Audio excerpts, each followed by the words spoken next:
ایران اور امریکہ کے درمیان 11 اور 12 اپریل کو مذاکرات ہوئے اور میں ایران کی قیادت اور امریکہ کی قیادت کا ہم سب شکریہ ادا کرتے ہیں جنہوں نے پاکستان کی دعوت پر وہ یہاں پر تشریف لائے اور پھر عارضی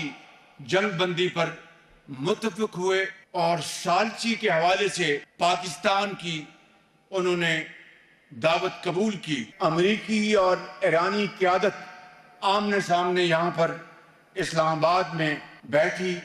اور گفتگو کی۔ میں سمجھتا ہوں کہ یہ وہ ایک ادنا سی خدمت ہے جو پاکستان نے عالم اسلام کے لیے اور دنیا کے امن کے لیے یہ خدمت انجام دی۔ مجھے پورا یقین ہے کہ انشاءاللہ یہ بات چیت دیر پا امن میں جلد بدلے گی اور اس خطے میں امن قائم ہوگا اور مزید جانیں ضائع نہیں ہوں گی انشاءاللہ۔ نائب وزیر اعظم اسحاق ڈار صاحب کا ذکر نہ کروں جنہوں نے ان مذاکرات میں نہایت شاندار